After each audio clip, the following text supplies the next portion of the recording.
The Baskerville family's hound, named Vicar Van Baskerville, served the family, and he was loyal to his family and father. He was falsely charged and framed for associating with the Demon Clan, and he was sentenced to the guillotine. At the guillotine, he decided that if he was given an opportunity to live again after he caught the rabbit, which is his prey, he wouldn't like to live as a hound again. He eventually dies, and as his last breath stops, he wakes up as a baby at the hospital. He still has the memory of his old life, and he looks around, wondering where he is. He sees that his body is heavy and his surrounding is loud, and he considers if he is in hell. He turns out he has been reincarnated as a little child at the grand estate of the Baskerville family. While he wonders where he is, the Baskerville family patriarch, Hugo Le Baskerville, comes there, and he calls the kids insignificant brats. He tells the midwives that there are no special children in the kids that have been gathered, and he thinks they have only gathered trash at that period. As Hugo passes beside him, he stops and says he is a little bit quieter than the other trash. He commands the maids to move the children to the Cradle of Swords, and they prepare to do so. Vicar immediately recognizes Hugo as the main culprit of his framing and execution.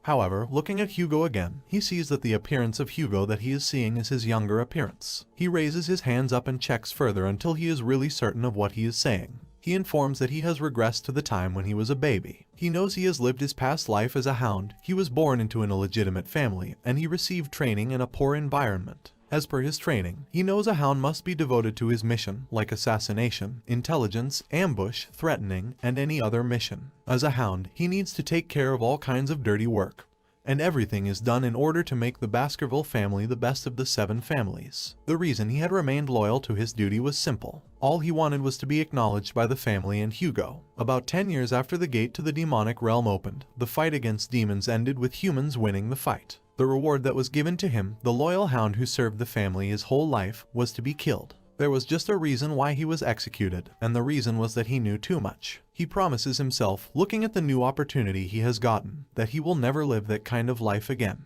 He says he wants his revenge immediately, but with the body of a newborn baby, there is really nothing he can do. However, he feels being moved to the Cradle of Swords is a good opportunity for him to become strong, and the only important thing to him at the moment is for him to become stronger. He remembers how the Cradle of Sword is. In their family, children born into the Baskerville must go through one trial. They are thrown into a maze of swords, and after going through that, they need to get to the Styx River to be examined for their talents. The Styx River is a legendary river that turns the bodies of children into iron.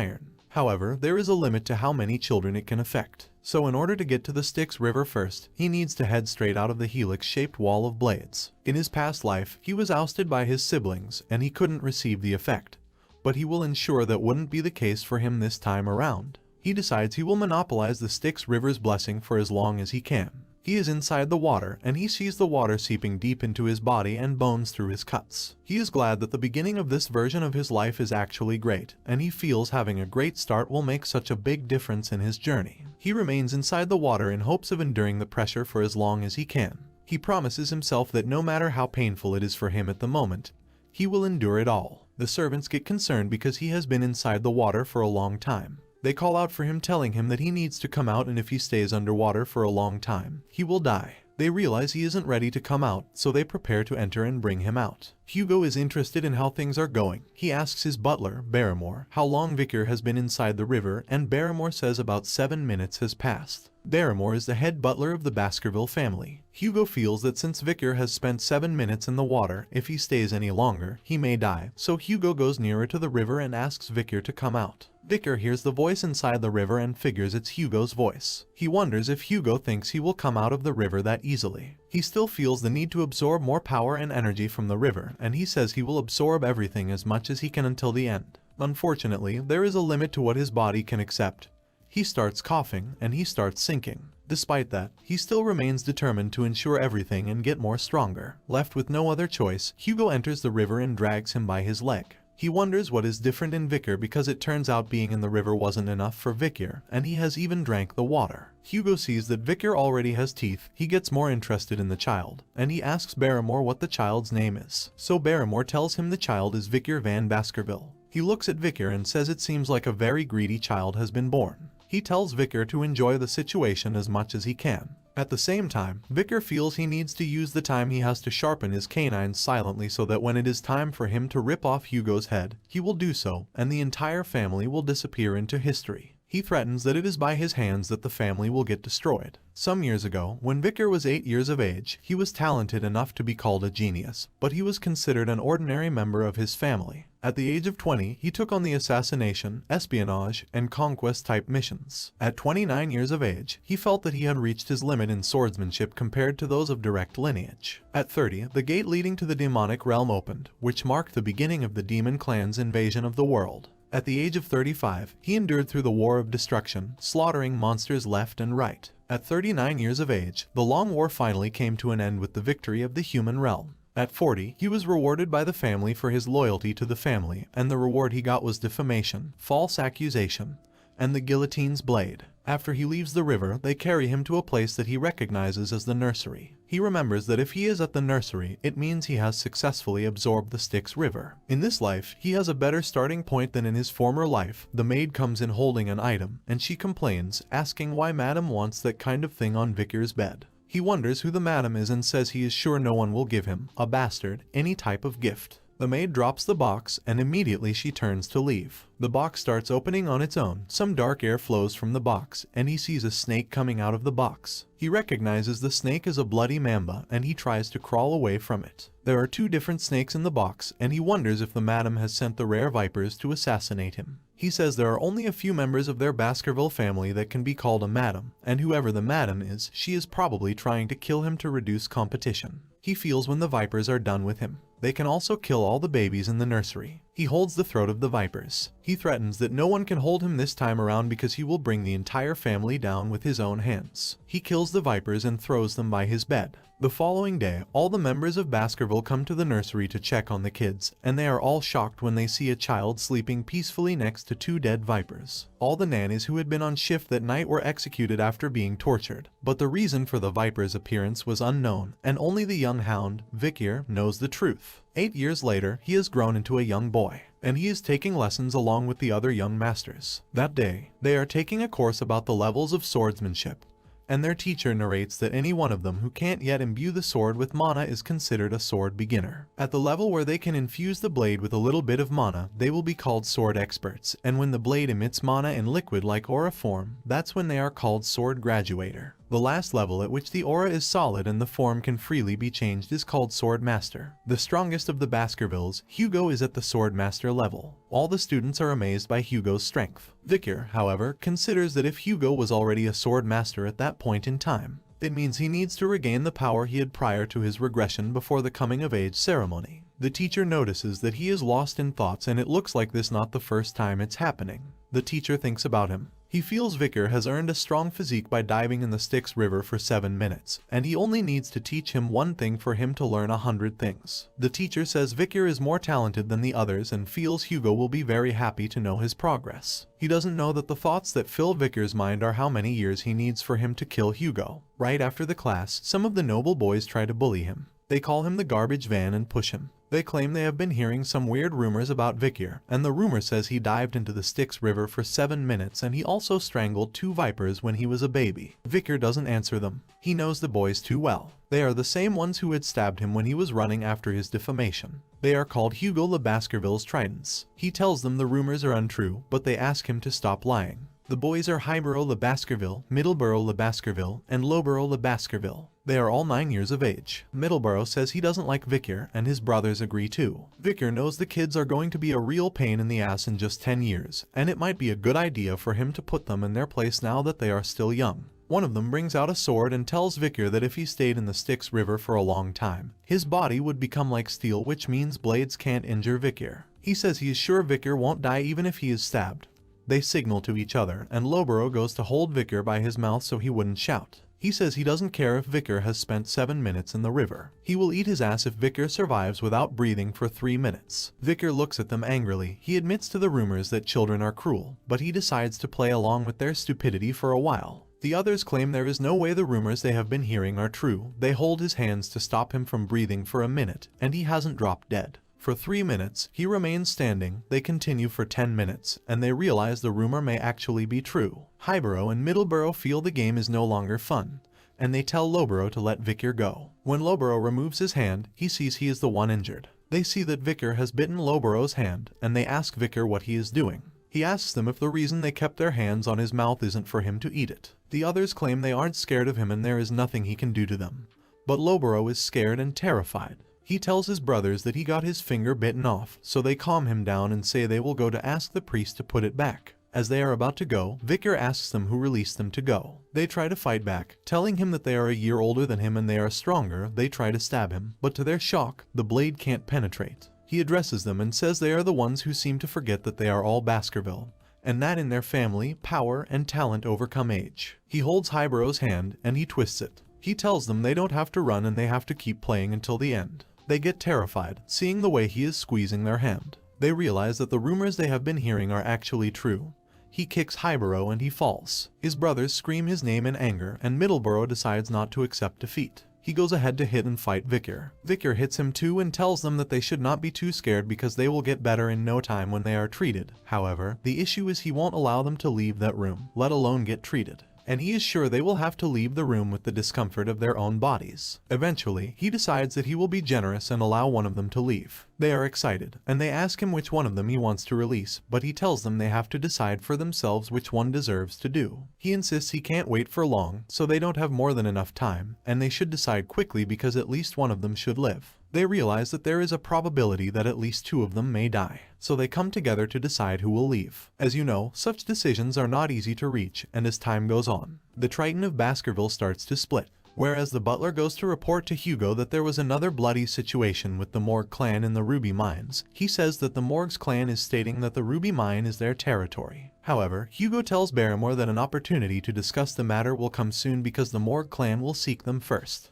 He asks Barrymore if there is another report, and he tells him that there is a news regarding the interim evaluation of the juvenile fortress. Barrymore narrates that Vicar has scored the highest on the student's written examination, and Hugo is impressed. He asks Barrymore when the practical examination for the children at the juvenile fortress is, and Barrymore informs him that it is in 5 days. He says the Guardian Knights have also vacated the premises in preparation for the physical examination, and by 5 days, the fortress will be completely vacant. Barrymore tells him there is another matter of urgency that he needs to inform him about the juvenile fortress. He reports that there has recently been a big fight among the young masters, so Hugo asks how many of the children died. Barrymore claims there weren't any casualties in the fight, but Highborough's teeth had been completely damaged. At the same time, Middleborough's jaw has been smashed in, and Lowborough's left index finger has been amputated. He continues and says the kids have recovered their health since they have been treated, but the psychological damage done to them seems very significant. Hugo wonders how the fight has started. He claims there is no way the Burrows would fight among themselves since they are so close. So Barrymore informs him that the fight was against another young master, and the person who had wounded the 3 young masters was a young master who is just 8 years old.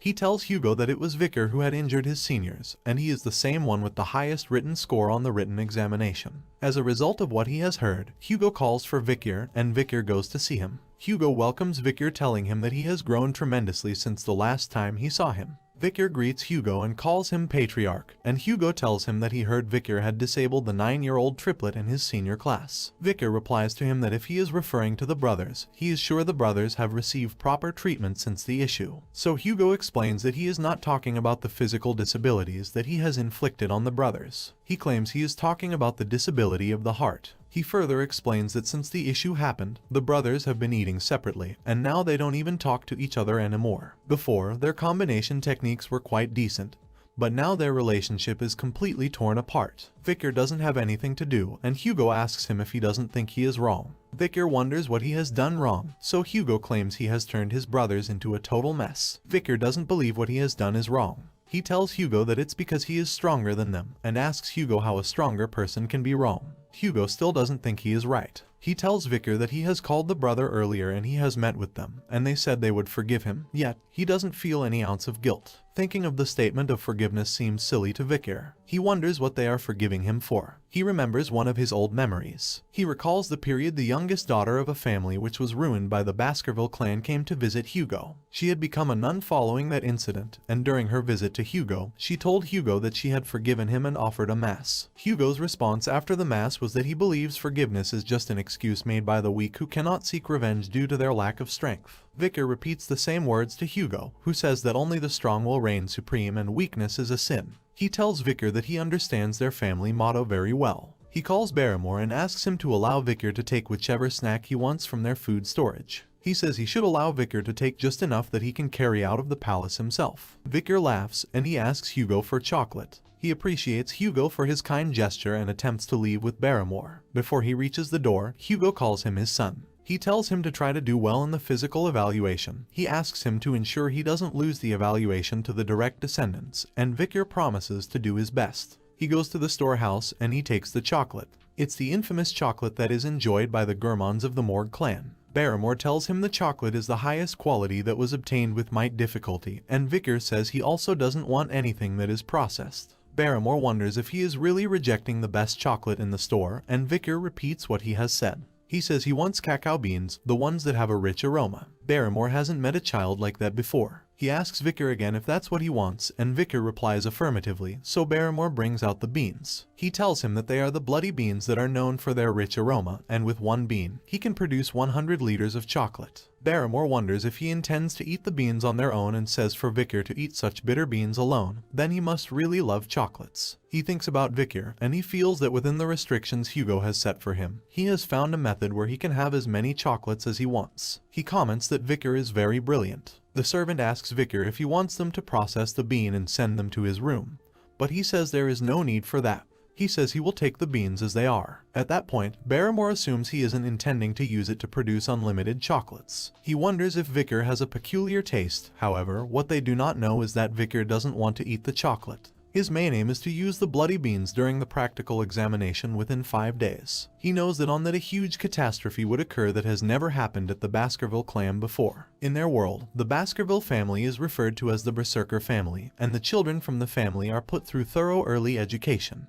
When the kids can take their first step, they have to run up a steep mountain for their basic stamina, and except for the allocated times, they aren't allowed to lie down or be on their stomachs. When it's time to sleep, in order for them to adjust to tough environments, they sleep alongside a monster corpse. When that period ends, they are 8 years old. The young hounds will start their deadly evaluation. This is what caused the Baskerville family to be called the Berserker family. The practical evaluation is a survival examination.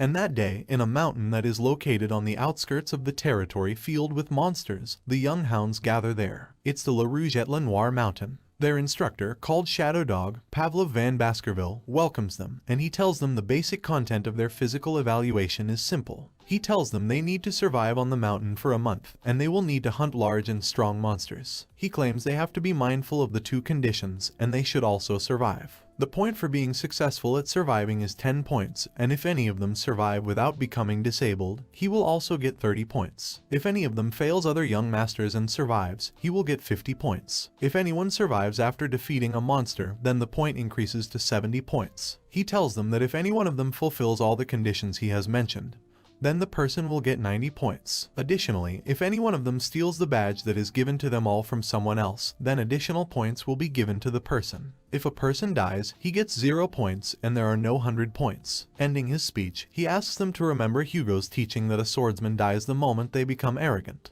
And he tells them he doesn't advise them to exit the areas they have been designated to because the area is near to the La Rouge et La Noire forest, and it's quite dangerous with unknown monsters. He narrates further that the La Rouge et La Noire mountain is a restricted area with many undiscovered things. It is recommended that they move within the space they have been given, which is where the monsters have been subjugated. He informs them that in the course of the examination, the Shadow Dogs, who are the Guardian Knights, will be hiding and grading them. As they all assemble, it seems like all the kids know Vicar as the boy who had stayed in the river for 7 minutes. They even talk about the rumor that he killed 2 poisonous snakes inside the cradle as a kid. Another kid says that he also heard that Vicar had received full marks during their theory examination, so they are all anxious to know if he is also good at the practical examination. Looking at the mountain from afar off, Vicar misses it and says it's been a while since he had gotten there. He sees the Burrow triplets too at the mountain, and their instructor announces that the examination will start at the sound of the bell. He prays that they receive good fortune, and he dingles the bell to indicate the start of the examination. Just as the bell rings, Vicar feels the need to hurry up and occupy an advantageous area. He decides to go to the place he saw in the last examination he witnessed. As he runs, some boys follow him. They claim that there is no way a person can survive alone, so they decide to follow him and take what he gets. The Burrow brothers have a problem with unity. They fight against each other because they don't want anyone to order the other, so eventually, they decide to have their tests separately. As they all run, Pavlov looks at them and wishes them well. He says that in that examination, it is not encouraged that they kill each other. It is not prohibited. It is just discouraged. So if any of them kills another, his point will be deducted, so everyone tries their best in order not to kill another person easily. Also, the shadow dogs will also do their best in order to keep the casualty at the minimum level. Vicar arrives at his safe spot. It's a place that is nearer to the restricted area, so when the boys following him see where he is, they wonder if he is in his right senses for wanting to go there. The shadow dog following him also wonders where he is going. Pavlov sees him and recognizes him as a genius who has distinguished himself from childhood, so he is looking forward to the skills he will show them. Vicar walks around to find the place he has his mind on.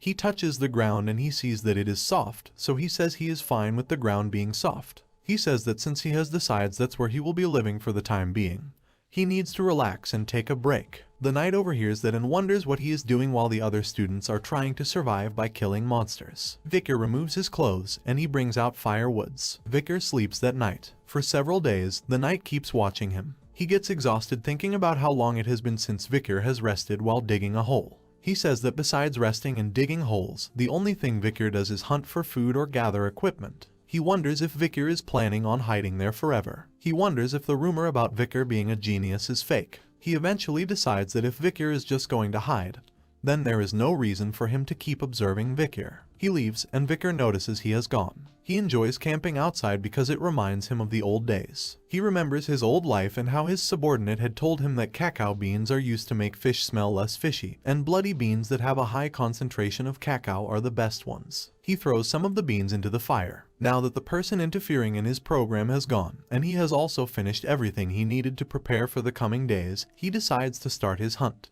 A few days later, he looks at the restricted area. He goes nearer to it and says that from that place onwards is the restricted area, but during his times as a soldier, he was going around there casually. He remembers the burning smell that pierces his nose there and the burnt tree roots, and he is sure the habitat of his target is around there. He walks further and he sees the burning stool. He knows that there is only one monster around there that has that kind of dropping. He thought things like that were annoying during his days as a soldier, but seeing it like that in his present stage, he is actually quite happy. He eventually sees the hellhound, and the hellhound notices him too. The hellhound is a monster of about 3 meters in size, and his risk rating is B+.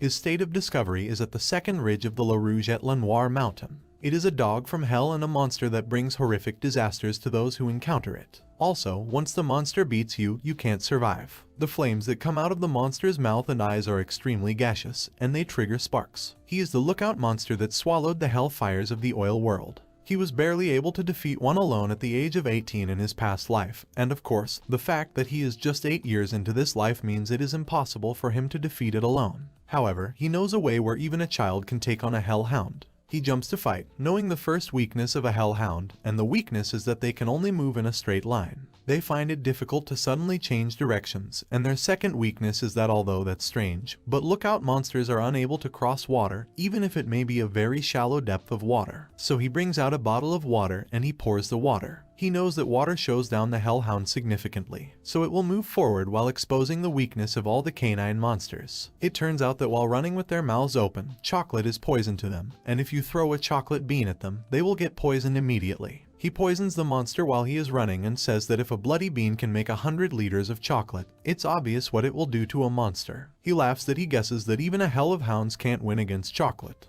When the hellhound is poisoned by chocolate, the chocolate affects his stomach and heart, but his hard ribs protect those parts. So he has to aim for a weak spot where the ribs aren't present, so he brings out his sword. And the answer to that is if he attacks the kidney. He stabs the monster's kidney and some blue energy emits. He explains that when you catch a monster, an energy called XP or karma accumulates in your body, and makes the body stronger. He says that his short sword has gotten lighter than before, and if he continues like that, he will be able to catch up to where he was before his regression before he came of age. He thinks about the kind of expression Hugo will make when an 8-year-old child brings back a monster with a risk rating of B+. With just the hellhound, he has secured the position of first place in the test, and he has already decided on the reward he will ask for when he secures the first position. He plans that he will ask for an enormous reward that he would never have dreamt of in his previous life. He will take the most valuable thing which no one in their era really knows of for himself. As he enjoys thinking about his future, he hears sounds, and when he turns, he sees some hellhounds coming toward him. He assumes that the other members must have heard the cry of their dead colleague. He asks them if they are there with the intention of avenging for their kind. He comments that it is a heartwarming gesture, but they have only come to die because he didn't plan to come there and kill just one of them, so they should come at him as he still has a lot of beans left. He sees that the monsters are terrified, so he asks them if they are scared of an ordinary 8-year-old boy. He recalls that hellhounds will never submit to their prey even if they were to die, so he wonders if there is another threat, which is why they are all scared to come near him. He turns to his back, and he sees another monster. He recognizes the monster as a Cerberus, and he knows that a Cerberus has a risk rating of a plus. He knows that a Cerberus stays at the 7th ridge, so he wonders why the monster is at the 1st ridge. He looks at the monster again, and he sees that it is bleeding.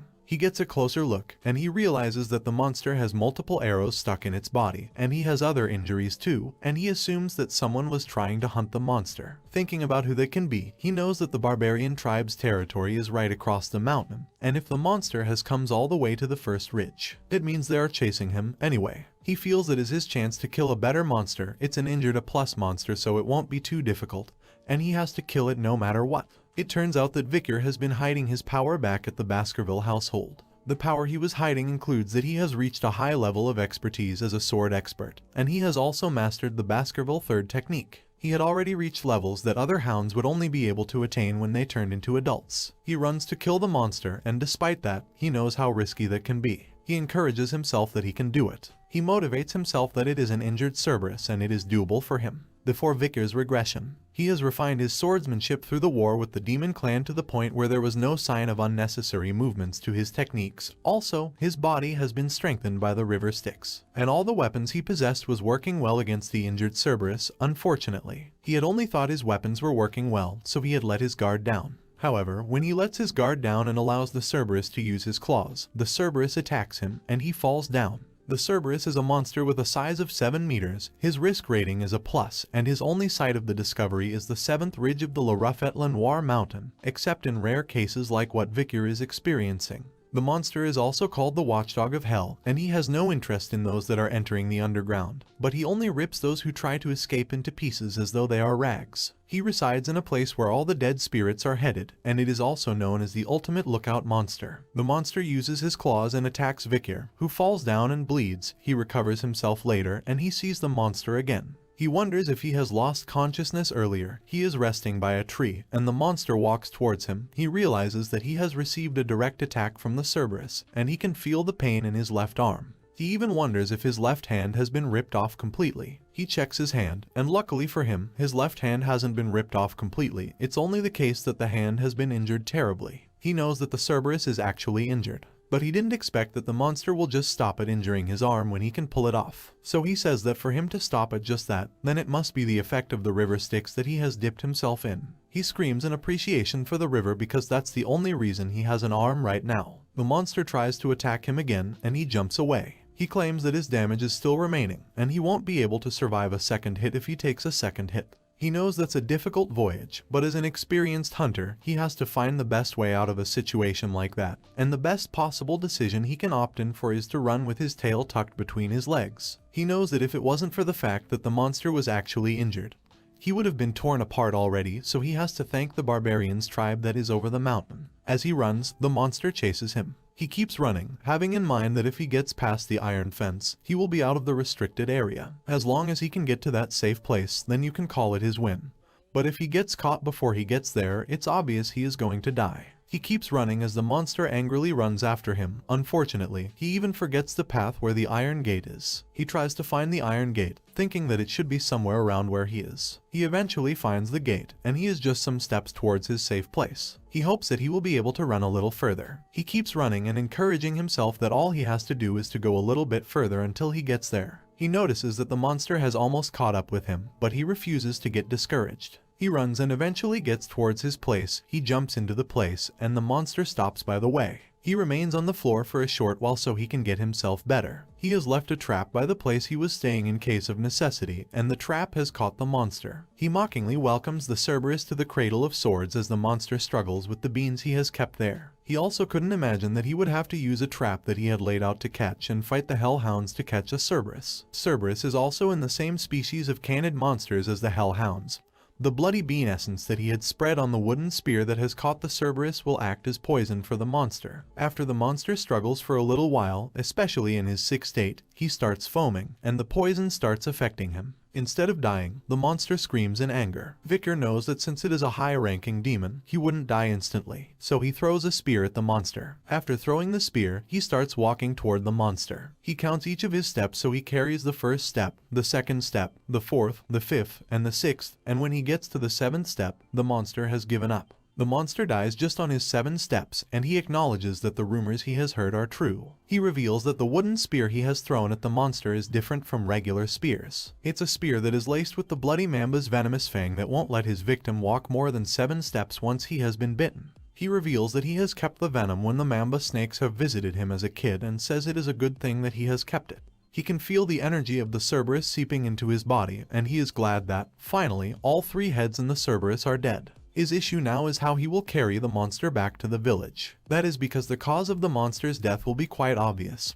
So many of the Guardian Knight who has seen him carve the wooden spear will be his witness if people do not believe him. He remembers that there is something else he must do. He knows that the Cerberus are gatekeepers that protect their territories, and the Cerberus must have been protecting its dungeon somewhere nearby. He says that a dungeon is a mysterious place that harbors treasure, and sometimes powerful monsters use them as their lair. He says that since their gatekeeper is gone, the dungeon is probably empty, and he is sure that by spreading the feces of the Cerberus, he will be able to avoid battling small monsters, so he takes some of the feces of the Cerberus. He thinks of the best way he can find the dungeon. He looks at his surrounding, and he finds dried soil, rotten leaves, and moist roots. He also sees footprints and drools. He plans that he will backtrack the footsteps of the monster till he finds the dungeon. He walks along the forest, tracking the footsteps, and he eventually sees the dungeon. He realizes that it is the dungeon Cerberus was guarding before his attack, and he recalls that he was also at that dungeon before his regression. He recalls that they will discover the dungeon in about 10 years, but by the time they find it out, it will be completely empty. But at that moment, the dungeon is not empty. He enters the dungeon, and by the gate, he can sense the mana that is underneath the rotten surface, so he is certain that the dungeon hasn't been cleared yet. However, he doesn't see any light around yet, so he realizes that the dungeon is deeper than he has thought it was. He keeps walking, and he is excited, thinking about what kind of treasures will be waiting for him inside the dungeon. As he walks further, he sees that there are veins of ruby minerals throughout the area, and he says that it must be connected to the Red All Mountain. As he gets toward a part of the mountain, he eventually sees the light. He wonders if that's the entrance to the dungeon. He enters through the path of the light, and he sees a shining crystal. He says that the dungeon's interior is bright. He feels like the mana is imbued into the ruby to emit light. He goes nearer to the crystal, and he notices that someone has been to that dungeon before him. He sees some dead skeletons there, and he notices that the injuries on the skeleton are from stabbing, and they are dried brown blood stains. He bends down to check the stains, and when he touches it, he sees that the stains are old, and it must have been a while. He sees a letter on the floor, and he picks it up. He reads the letter where the writer says it doesn't matter what his name is, but he will just call himself Cain because there is no need for him to dirty the pure white paper with his name. As he reads the letter further, he sees that the handwriting is that of the Baskervilles family, and he wonders if the dead man is also a Baskerville. The letter continues, and the writer says that he is writing the letter so that the future generation would not make the same mistake as he has done. He says the stone chambers have been talked about within the family as a legend.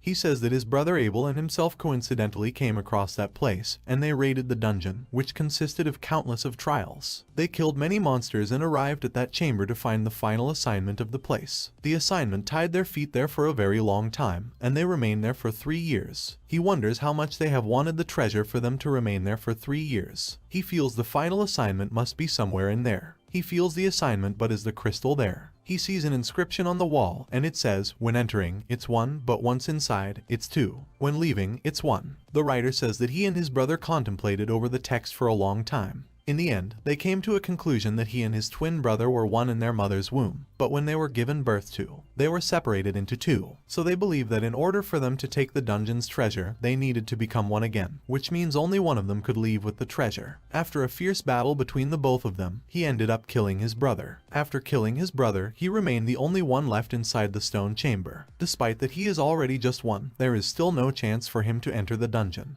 He wonders why he couldn't take out the treasure, especially because they have gone from 2 to 1, just as the inscription has said. He is angry that after killing his brother, he still doesn't have the treasure. In his moment of regret, he decides to leave the dungeon, and he wants to tell those who are brave enough to find the place to leave immediately because there is nothing for them to obtain from that devil's den that only serves to taunt humans. After Vicar finishes the letter, he gets the conclusion, and it means that the brothers came all the way to the dungeon. They fought countless battles, and they faced countless challenges, but they left with nothing. He throws the paper away, saying that he doesn't have a twin, and the assignment is the same thing he has gotten despite that he doesn't have a twin, so that means the brothers, Cain and Abel, have misinterpreted the text. He thinks about what the words could mean and wonders what the sentence, when entering, it's one, but once inside, it's two, and when leaving, it's one could actually mean. He urges himself to think about what could be the answer because there is no dungeon that a person can't beat. He keeps thinking and looking around, and he notices something. He realizes that Cain and Abel were just unlucky, and it was because they were two that made them unable to solve the problem, and they were hindered by a fixed idea. He touches the crystal and sees it's a dark passageway and a contrasting bright stone chamber, and the answer to the riddle lies inside the dungeon.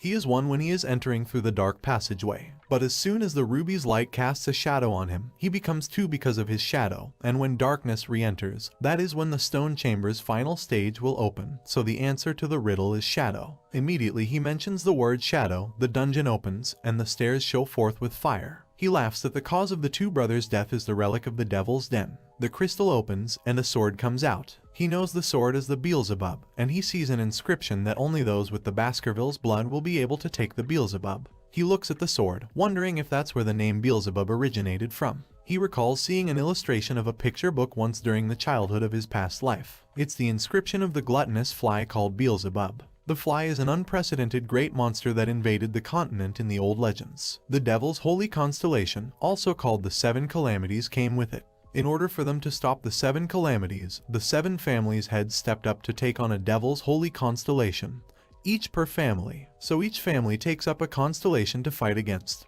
And the devil's holy constellation that the first Baskerville patriarch fought against was the gluttony, Beelzebub. The remnant of the Beelzebub was stored in the lands of Baskerville, and Beelzebub's demonic energy was said to have lured monsters. He knows that story as an old legend that no one believes till now. However, that legend was true, and the blade which he has now found was later taken by the demon clans. That resulted in countless death among humans on the battlefield.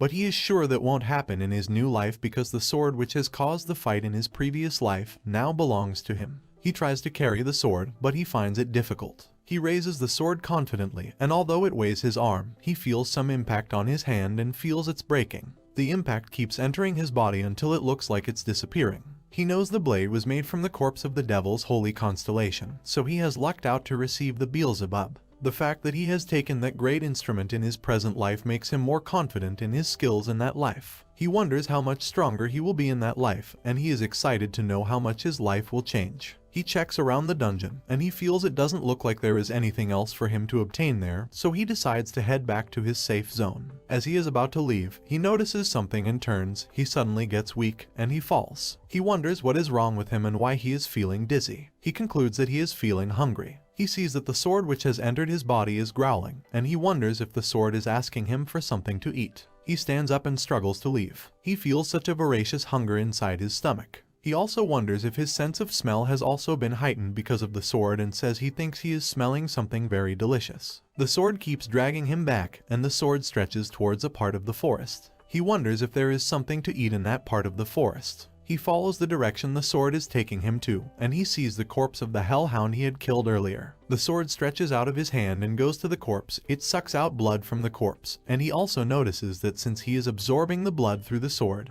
he can also feel his inside reverting back to normal. He assumes the sword has been starving for a long time when he is under the crystal. He hopes that the La Rouge et Lenoir mountains tree and soil, which was being dried up, wasn't because of the sword's anger. He wonders how much he is going to have to feed the sword in order to console its eating disorder. After the sword finishes eating up the monster, he returns back to Vicar's body. The status of the blade comes out. The sword is named Beelzebub, glutton of flies, and he has 3 slots of abilities. His first slot has been filled with the hemorrhage hellhound class B+ that he has eaten and stolen from his food, and his 2 other slots are still empty. He wonders if what he has just seen is the Beelzebub's inherent ability. He remembers that Beelzebub is said to possess the power to absorb the opponent's skills into its own. His absorption amount was nearly infinite, and countless people are said to have lost their abilities and turned obsolete. However, due to it being hazardous, he can only steal up to 3 abilities for the main time. The Hellhound's Hemorrhage is a skill that constantly pumps out the blood of the opponent, even through the smallest of wounds. Vicar feels if he can actually steal abilities, then he will be the best. He sees that the sword keeps trying to devour the Hellhound.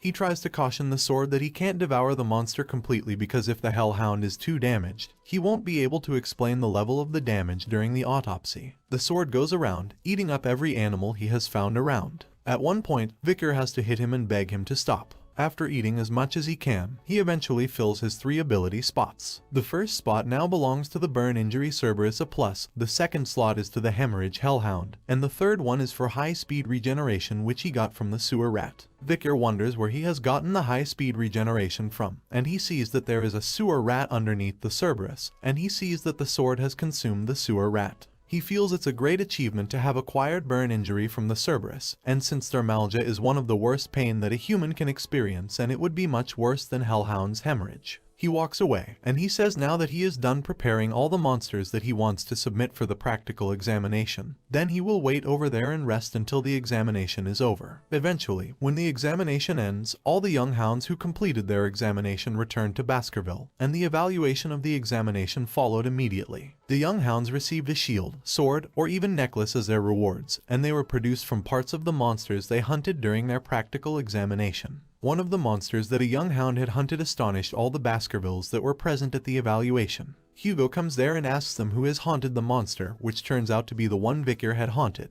The butler tells Hugo that it was Vicar from the 8-year-old class that had accidentally crossed over to the restricted area during the practical examination, and he had hunted the Cerberus with the A+ rating. Hugo knows that the Cerberus is a high-ranking monster even the family guarding knights tend to avoid, so the butler tells him that according to the report he got, the monster was wounded by the barbarian tribe. On top of that, Vicar applied poison to his wooden spear. However, Hugo wonders what kind of poison could Vicar has used that was lethal enough to kill Cerberus and asks how Vicar was able to obtain that kind of poison. But the butler tells him that he has nothing more to report and that was all that was reported in the hunting journal. He says he also wanted to ask Vicar how he had done it. But Vicar returned to his hostel, stating that he was very tired and that he needed to rest. Hugo comments that Vicar is already so sly, but he refuses to take offense because he knows information is power and power is a person's worth. The butler also admits that he was sincerely shocked and that he couldn't imagine that a master that was named Van and not Lorelei will be so talented, but Hugo tells him that he doesn't know anything. He tells the butler that he isn't like the previous patriarch, and when he raises a hound, he doesn't discriminate against them based on their bloodlines. He says it doesn't matter whether the hound is from a line of royals or a line of whores as long as he has enough talent and spite. It also means that there can be mutts coming from the royal bloodlines. He asks the butler if he now understands. The butler wonders if Hugo is concerned about his second son, who's preparing for isolation training. He apologizes to Hugo for the comment he has made, and Hugo says it's fine. He tells him that he needs a mood booster, so they should summon Vicar for him. Vicar appears before Hugo, who says he heard Vicar has caught a Cerberus during his practical training. He asks Vicar how he had done it, and Vicar narrates that he kept chocolate on his wooden spear. Hugo wonders how chocolate could kill a monster, and he explains that for canon monsters, chocolate is a lethal poison. Hugo remembers that he has actually asked for chocolate earlier and asks him if that was the reason he requested for chocolate, so Vicar says yes. The butler doesn't understand how the conversation is going. He feels they are getting right into the topic without so much greeting, and the conversation is looking like one between a father and his son. Hugo asks Vicar why he didn't respond to the same question properly when the butler asks, and Vicar says the reason he hadn't responded is because the butler isn't his master. Shockingly, Hugo asks him who is his master, and he says since he belongs to the clan, the master of the clan is his master and no one else. Hugo is impressed. He tells Vicar that he has learned well, and as a reward, the corpse of the monster he has hunted will solely belong to him, and additionally, if he has a wish, he should ask, and it will be granted because he is the best student. Vicar is glad that he will finally be able to obtain what he wants. He tells Hugo that he will like to gain access to the 10,000 Epistle Library. The 10,000 Epistle Library is one of the largest libraries in the Empire. It is located deep within the heart of the Baskerville clan. Hugo wonders what he wants to enter the library for. He asks if he is aware that only the Patriarch and the second in command, along with their direct descendants, can access the library. So Vicar tells Hugo that if he doesn't get permission, then he will give up on the request. He decides that if they don't allow him, he will have to sneak in. Luckily, Hugo tells him he may enter. He tells him that when he gets there, he should read the Baskerville 6 technique, which is located within the 6th restricted zone deep inside the library. Victor doesn't believe what is going on because the Hugo he knows won't allow a bastardized kid to read the Baskerville 6 technique. He knows there has never been a case that an illegitimate child with the Van middle name was allowed to go past the 4th technique. However, Victor consoles himself and says it's just the 6th technique. Hugo's current cultivation level is the 7th technique, and before his regression, Hugo was able to bear 9 of his fangs. He hasn't forgotten about the life of discrimination as an illegitimate child, so in this life, he will ensure he surpasses Hugo. He plans to obtain the greatest essence of Baskerville, which is the textbook of swordsmanship containing the teachings of the first patriarch who was able to subjugate the 7 great disasters. However, he wonders who will give him the book and says it will be Hugo, and Hugo will hand it over by himself. He tells Hugo that he will learn the 6th technique, and Hugo is expectant. He appreciates Hugo for the opportunity and says he will ensure he surpasses his expectations. He knows in his mind that Hugo won't realize the true value of the random book that he will hand over to him.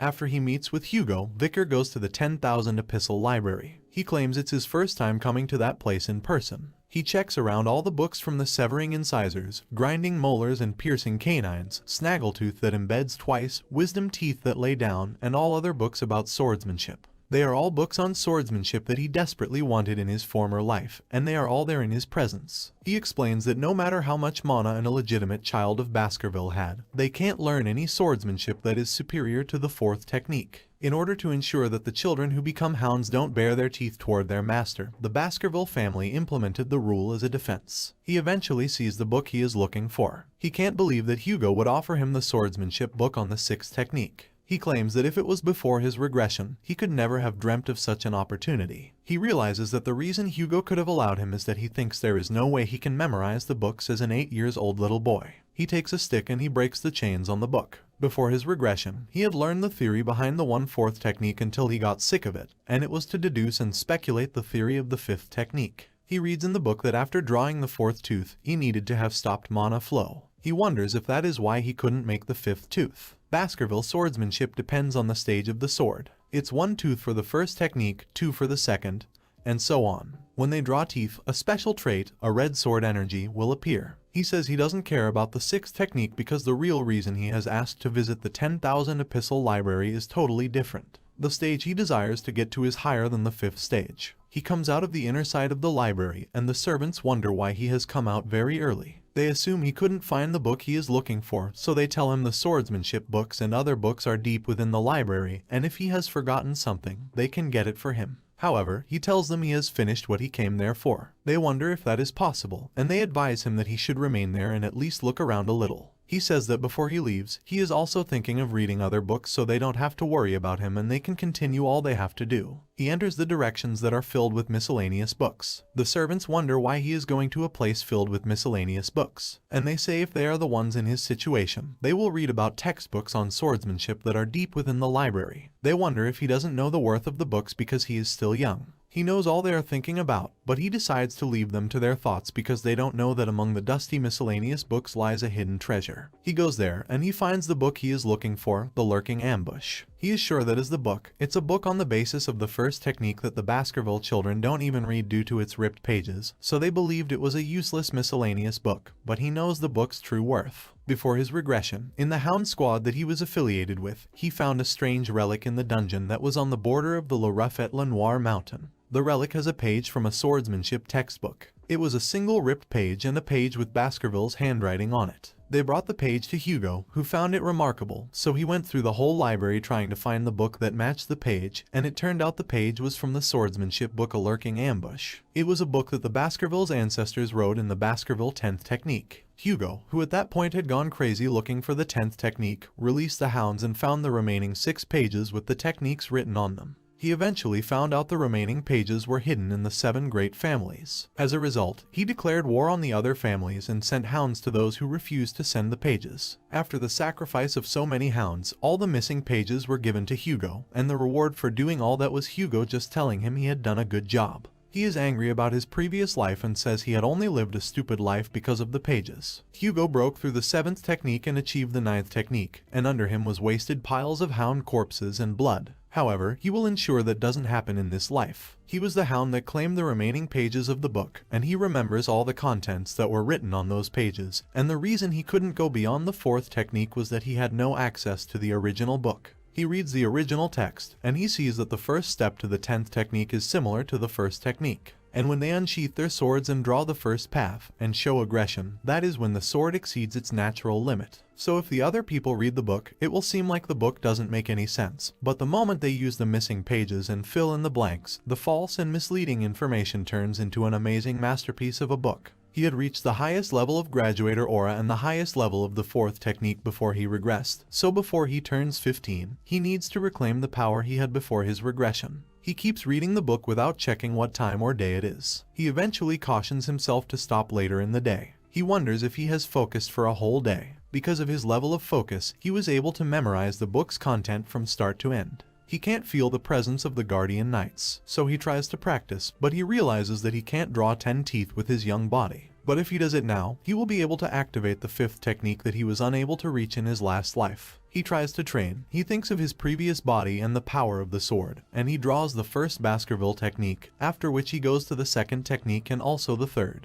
He tries the 4th technique too. Remembering that he could only stop at the 4th technique in his previous life, he admits that his previous life was so pathetic. After all his hard work in that life, he was only able to obtain the highest level of graduator aura, but he wasn't able to learn a suitable sword technique. So the people of the direct bloodline were hostile toward him. There was only one reason he couldn't go past the stage of the 5th technique, and it was because he was born as an illegitimate child. He decides that he will never live that kind of life again.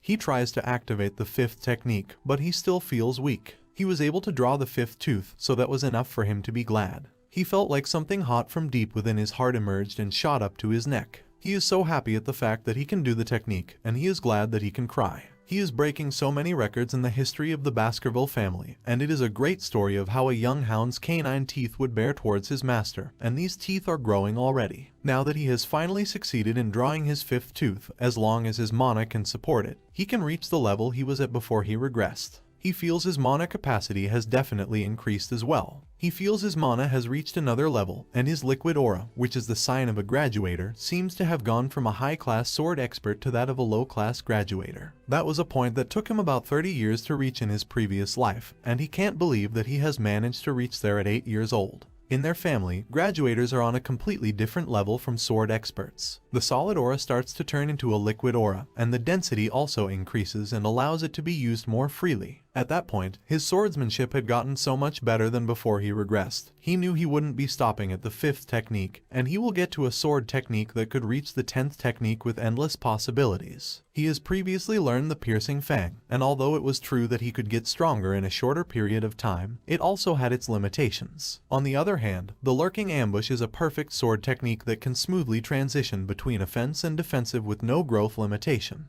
If he puts his mind into the technique, he might even be able to challenge a mid-class graduator. He feels if he faced a mid-class graduator, he would have a 100% chance of assassination, and about 50% if he faced them head-on. The only issue he has now is how much of his skill he should reveal to Hugo. He can't show too much of his skill, and it won't be great if he shows too little of his strength too. He needs to give Hugo something to look forward to so he can have enough time at the library to take in everything he needs. He sets fire to the lurking ambush book, hoping that with that, Hugo and the other hounds will have a hard time reaching the 10th technique. Well, that excludes him because he has learned it already. The Guardian Knights smell something in the library and they wonder what it is. They see that he has burnt a book and they ask him what he is doing. He lies to them that he is sorry and he has mistakenly left the magnifying glass around, and it burned the book. He says that if they need to report the burned book, he will let the butler know, but the knights tell him that it isn't something that he needs to apologize for and it's their fault for not looking after him properly. And they are glad that he was in an area with only useless books. Vicar also tells them he doesn't think the book is a worthwhile one. He claims they should be busy with the Morgue clan regarding the ruby mines, and he doesn't think that they have to deal with small problems like the one he is experiencing. They also remember that they had left their post of duty, and reporting the issue will also put them in trouble, so concealing it is a small price for them to pay for their nonchalance. They tell him that as long as he also keeps it a secret, they will follow his lead and keep it a secret. He agrees that they should all keep it a secret between them and tells them they can continue with what they are doing since they are busy. He apologizes to them and returns to the library. After he leaves, they talk with each other and they say that he is such a nice person. They claim he even cares about the workers compared to the other young masters, so he deserves to be respected too. Vicar leaves the library and he meets with the butler and Hugo. Hugo is excited to ask him what he has learned and asks if he is enlightened. He tells him he has learned new things, and Hugo asks him to tell him what he has learned in the library. He lies to Hugo that he had felt something warm and sharp yet soft and viscous. They immediately know that he is talking about his aura. They know that aura is a sign that a person has officially entered the world of the sword. Even geniuses have to train without rest until they reach the age of 15 in order to leave the level of a low-class sword expert. Hugo controls himself from getting too excited. He refuses to believe that it's aura and says Vicar is just 8 years old. Hugo asks Vicar if he can show him what he has felt. He tells Hugo yes and draws out his sword. The students wonder how that will end, and the butler asks Hugo how he intends on testing Vicar's skills. Hugo replies that he is planning on releasing a monster for Vicar to deal with. The butler thinks that's far-fetched, but Hugo says he has made sure he prepared a hungry and feisty monster for Vicar to deal with. They bring out the monster in chains. It's an orc with a risk rating of C, and the other students scream.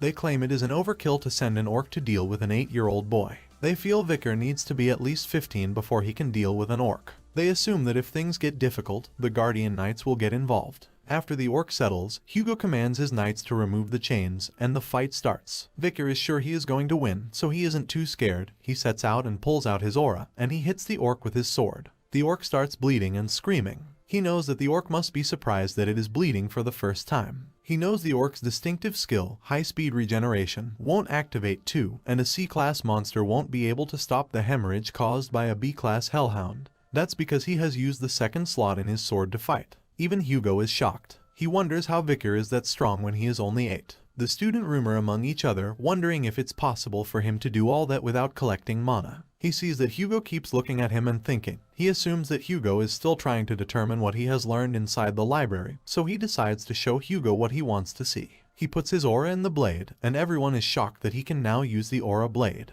Even the orc feels the hit before he attempts to hit. Hugo is shocked. He had earlier assumed even a genius couldn't activate such before he was 15. The butler tells him he is certain that the skill Vicar has just activated is the aura of a low-class sword expert. He congratulates Hugo and says it seems they have just witnessed the birth of a genius. Hugo doesn't think the same. He asks the butler if they are what he thinks, and the butler tells him that among the families of the Empire, he doubts that there will ever be a genius like that again. Hugo doesn't want to hear that, so he tells the butler to stop. Vicar turns and tells the audience that he thinks there is something wrong with the orc. He says that orcs are known for their regeneration, and as they can all see, the blood of the orc isn't stopping. Hugo tells the butler that the only reason Vicar won is that the orc was much weaker, but the butler knows Hugo is happy, and he wonders why Hugo can't just express his happiness. Vicar calls out for Hugo and asks him if they have any monster that is stronger than the orc. The reason he has asked for something stronger is because he already realizes Hugo thinks he is not impressed. He feels it will be better for him to show off his power to a certain degree there. If he is lucky and his progress is acknowledged, he will be separated from Hugo. For example, he could be dispatched to a remote area or admitted to an academy. Hugo says that it looks the orc they have brought in isn't enough to satisfy him. He claims Vicar is right, and he should be getting more real-life experience at his age. He reminds the butler that there is a creature that they had captured during the barbarian raid for experimenting, and the butler admits that they have one of those creatures left. But he says the creature must be sensitive at that point because it has been starving for a while. Irrespective of that, Hugo tells him to bring it in. They bring out the monster, which shocks everyone. Even Vicar can't imagine that they want him to confront a troll. He asks Hugo if he wants him to start the fight right away, and Hugo says yes. They release the monster from the chain, and he goes ahead to fight. He struggles with the monster for a while, and at a point, he steps back. His colleagues say the point he had stepped back was his chance to attack, and they wonder why he didn't attack. However, Hugo comments that stepping back was a great thinking because trolls have excellent regenerative power, so only fatal attacks are worth it. He says that a plan is always needed to hunt a troll, so that is what Vicar is doing. The other inexperienced student mock Vicar for dodging all of the monster's attacks and wonder if he is trying to tire the monster out. Some wonder if that day is the judgment day for an 8-year-old or if the boy is really a genius, as everyone has said. Vicar, on the other hand, feels the monster is too slow, and there is no excitement in the fight at all, but he has to act regardless. He feels if he uses the full strength that he has hidden, he can easily kill the troll, but that will put him in a very tough spot, and he needs to make everything seem plausible. For example, he wants to use the power of the troll against it. He runs further and hits the troll. All the students scream that he succeeded in slaying a troll, but they all know the troll will recover in an instant unless the wound he has inflicted is fatal. They feel killing a troll with Baskerville's first technique is too hard, but it's impressive that he has accomplished that much when he is just 8 years old. Vicar also knows that the Baskerville's first technique is not enough to slice through the troll's thick skin, but he knows the troll would die from his sword's hemorrhage skill after a while, but that would be meaningless. Hugo sees that he has done enough. He tells him to stop and says if he goes further, he may be in danger, but Vicar tells him he isn't done, but he is almost done. He tells them that he thinks he is near an epiphany. He claims he will give up on fighting the troll if he doesn't kill it with the next attack. Hugo allows him to show his skills. Vicar really wishes to kill the troll, but he wonders how much of his power he should expose. He decides the answer to that question, and he sets out for his next attack. What he wants to show is a scenario where he has leveled up from an epiphany during the fight. He hits the monster again but wonders how Hugo will react to what he is doing. He uses the Iron-Blooded Sword Clan Baskerville, and it's a skill that can be used when a person's life is formulaically set. At about 15 years of age, a person can imbue the sword with mana. Normally, hounds attain the Baskerville first technique at that stage, but at that moment, for the first time in the history of the entire Baskerville clan, an 8-year-old has attained the second technique, which is normally achieved at 18 years of age. He smiles and tells the people that she did it. Even Hugo is shocked. He can't believe what he has just witnessed. Indeed, Vicar has killed a troll. About a week later, they all go to eat, and he is served the miscellaneous meat porridge, which he claims he can never get used to. He notices that everyone has been distancing themselves from him since the time he had killed the troll. He thinks that's a normal thing because power is everything in their family. However, he felt so glad to see Hugo taken back during his fight. He was so shocked that he couldn't even talk with him before he went to his room. He knows what he has revealed to them is just the Baskerville's second technique, which he is a mid-rank expert. The truth is that he is a low-rank graduator, and he can weakly perform the Baskerville fifth technique. He has also gotten a skill from the troll he has killed, and with the skill, he should be stronger than an average graduator. His third skill slot has now been filled with the super speed regeneration troll. He also notices that he has been eating a lot since he got the Beelzebub. He sees the Burrow triplets, and he wonders what they are looking for. He asks them if the last attack isn't enough, but they claim that's not why they are there. They tell him that they wanted to tell him that it was cool that he had defeated Cerberus and the troll. He spills his food in irritation at their compliments. He wonders if they are using the two-faced technique or some deceitful kind of policy. He tells them he is getting goosebumps and he doesn't feel good. He wonders if he should beat them up first and think about it. However, the butler comes to call him and tells him to see Hugo immediately. Hugo meets with the head of the Morgue clan patriarch by proxy, Adolf Morgue. He tells Adolf that it's been a while, and Adolf says he hasn't changed a bit. He says he hopes that year's annual event goes smoothly, but Hugo says the joint training has always gone well without a hitch. Adolf reminds him that there were at least 2 seriously injured ones from each family last year, which can also be called a hitch. Hugo insists that the injury was only but a scratch, and Morgue's children seem to be quite dramatic children. Adolf doesn't dent that. He claims his kids are noble and more dignified. The Morgue is the renowned mage clan, while the Baskerville is known as the Iron-Blooded Sword Clan. The two clans were not always on bad terms, and magic and swords are a complementary pair. At least, that's what the past emperor believed. Because of that, the Morgues and Baskerville began joint training sessions. Only the children within the age of 8 and 15 are allowed to participate, and it was carried out in a good atmosphere as an annual event. However, a problem occurred between them. There was a ruby mine between the Baskerville territory and the Morgue territory, and blood ended up being split over the conflict. As a result, the two patriarchs came to be on bad terms. Despite that, they continue with the joint trainings according to the Emperor's command. This is why the Morgue's patriarch younger brother had visited instead of the patriarch himself. Adolf tells Hugo that he has heard that a supernova has appeared in the Baskerville family, and it is a great blessing to the Empire that a rare genius only born maybe once in a central was born into the Baskerville family. But Hugo says it's not that much of a big deal. Adolf wonders why he will react that way to a compliment about his child.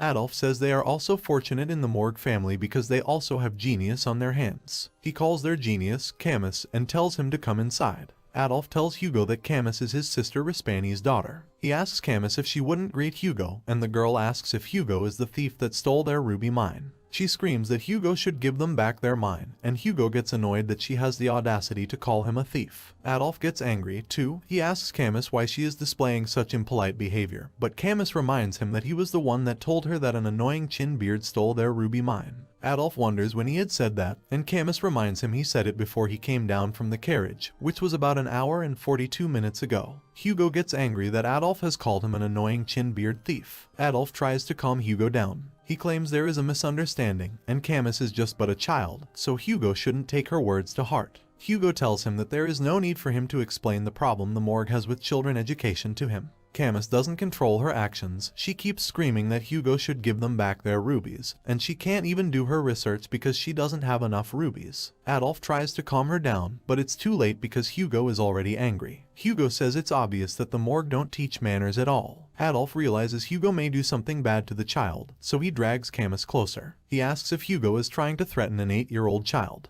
It is at that point that Vicar arrives with the butler. He enters and comments that it seems the morgues don't teach their children not to envy what are others. Adolf looks at him, wondering if he is the genius from Baskerville. Camus stands up from beside her master and goes to confront Vicar. He recognizes her as Camus, and she asks him what he had said against her clan. He wonders if she is the Morgue clan's iron-blooded empress, Camus Morgue, whom he has heard about. She was called the genius of geniuses even in the Morgue clan, which has raised countless great mages. At her peak, she killed all the monsters and the barbarians in the La Rouge-et-le-Noir mountain by herself and burned them to death on spears, thereby creating the famous Border of Blood. He also realizes that her beauty is captivating and she was also able to manipulate even the imperial family. She was therefore called the Fire Goddess of Authority. However, all those achievements are in the far future, and right now, she is just a child. She confronts him and tells him the ruby mine is hers and not his, but he tells her she had come a long way just to throw tantrums. The adults look at them as Camus gets angry at Vicar. She activates her powers and threatens she will explain to him why the ruby mine belongs to the morgues. She calls him a stupid mutt and says she will make him understand.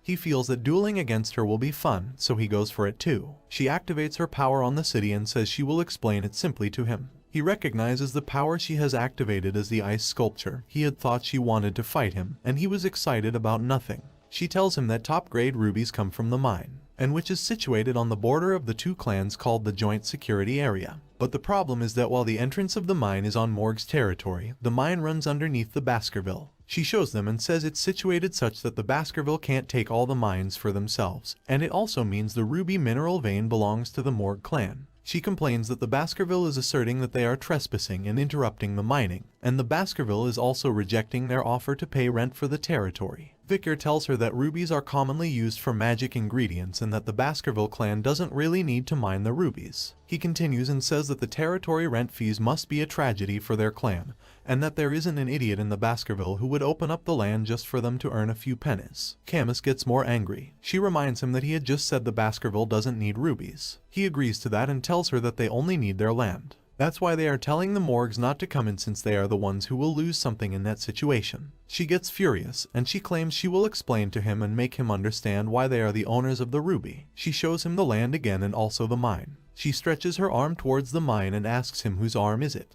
He holds her hand and tells her the only hand that can stretch towards the land is his hand as a member of the Baskerville's family, not that of anyone from the morgues, so any arm that stretches there will be his. She thinks his illustration is stupid and asks why it will be his hand when it's actually her arm. He tells her he hasn't said she is his. Instead, he only said her that her arm is his. He brings out his swords, behaving as though he wants to cut off her hand, and the adults are scared. And that's how the first part of this manhwa ends. Well guys, if you like this video and you want a second part, comment below with the word part 2. Also subscribe to the channel, hit the bell and like the video. But most important, leave a comment. Until the next video.